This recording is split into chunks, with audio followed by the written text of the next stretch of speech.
trades and manufacturers. The Jew will exploit the fruits of their work. That is his peculiar genius.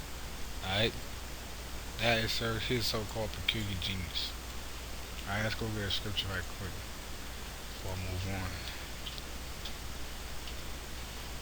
Ezekiel 28:1. The word of the Lord came again to me, saying, Son of man, say unto the prince of Tyrus, Thus saith the Lord power, because thine heart is lifted up, and thou hast said, I am the Most High. I sit in the seat of the Most High, in the midst of the seas. Yet thou art a man, and not the Most High, though thou set thine heart as the heart of the Most High. You see how that fits into these so-called Jews? Alright? Behold, thou art wiser than Daniel. There is no secret that they can hide from thee. With thy wisdom and with thine understanding, thou hast gotten thee riches. Alright? And my next lesson, I'll show you how these devils started to get these riches. But I'll put the link. It's a movie called The Eternal Jew, and you could watch the whole thing like an hour. You can really get into it and see roughly showing you how they got to this position.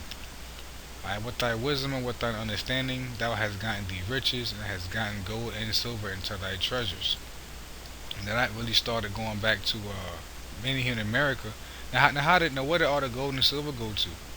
Like, nobody really uses gold and silver in America, right? So when you go back to what was it? I think it's FDR,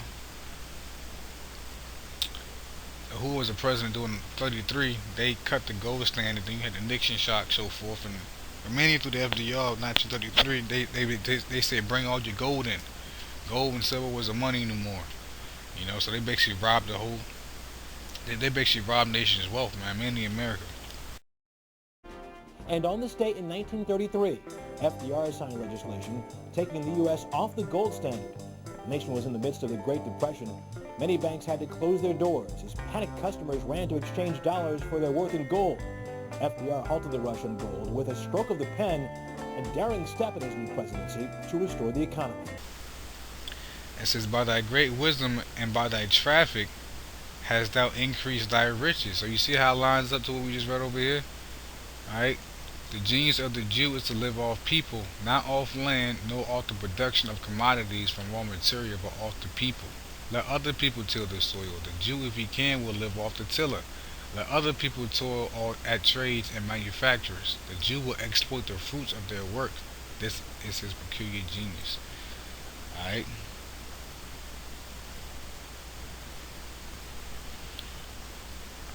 It says back here in Ezekiel 28 and 5, it says, by thy great wisdom and by thy traffic hast thou increased thy riches, and thy heart is lifted up because of thy riches. And you see that today. That's plain. That's plain. Let's go check out this word traffic right quick. Alright. The word there is rakala. Rakala. Merchandise, traffic, trade. Alright, that's plain. Alright, that's plain. What more can I say than what I already said? Alright. Verse 6, it says, therefore thus saith the Lord power, because thou hast set thine heart as the heart of the Most High. Behold, therefore I will bring strangers upon thee. Alright. The word there is a war. Alright. The word to war really means they were really represented as a war, which would be the worst of the heathens. Alright, the word is a war, to be a stranger, become a stranger. Alright, an enemy. Alright.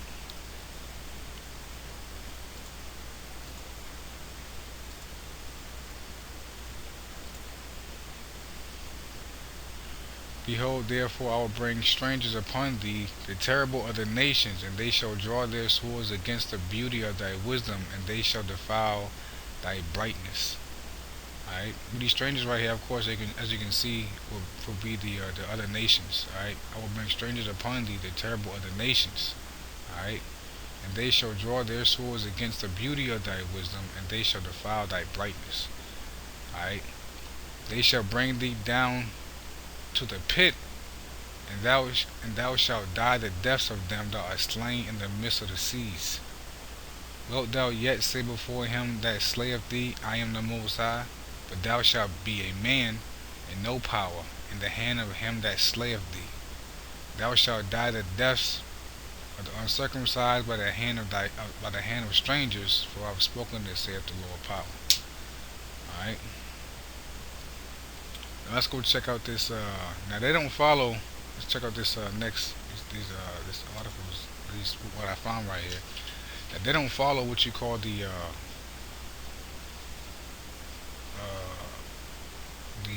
Torah, or they follow the Torah, but their main focus is the Talmud, right?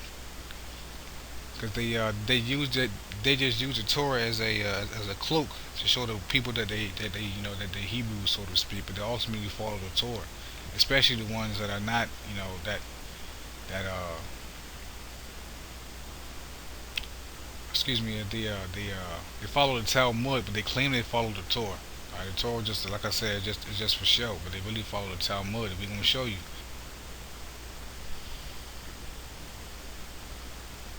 Alright, now just like all books that exposes puts out information, especially mainly about Israel, they all go off on some points. Alright, because they say that Jacob here, the Jacob here, as you can see, Jews and Jacob, they call Jacob the white Christians, which you all know that's a goddamn lie.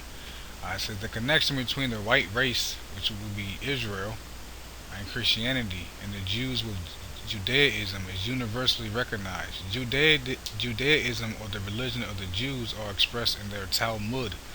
Which the word Talmud, that's where you get the word. If you put an A right there between the L and the M, it would be lamad, which means learn, which they call the word Talmud, which basically means instruction or teaching. Alright? Alright? It's contrary to the precepts of the Christian Bible. What the Bible approves of, the Talmud disapproves of. And what the Bible prohibits, the Talmud allows in some form. The table on the following page bears witness to this. Hundreds of such contrasting illustrations could easily be represented to further prove that Judaism and the Jewish Talmud are opposite and antagonistic to the Bible and Christianity, just as Esau and Jacob were, which really mean are. Alright? This exposes the false notion, which means belief, that Christianity was derived from Judaism, and nullifies the term Judeo-Christian. The Talmud teaches the opposite laws and principles from that of the Bible. Even where a sound and well-recognized moral law of the Most High is concerned, the Talmud in every instance tries to find some exception to it.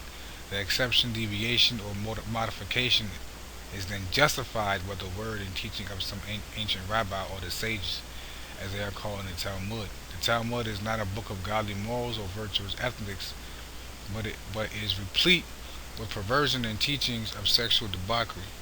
The word replete basically means that filled. Alright, the Talmud is not a book of godly morals or virtuous ethics, but is filled with perversion and teachings of sexual debauchery, which the word debauchery basically means drunkenness, lewdness, or the high life.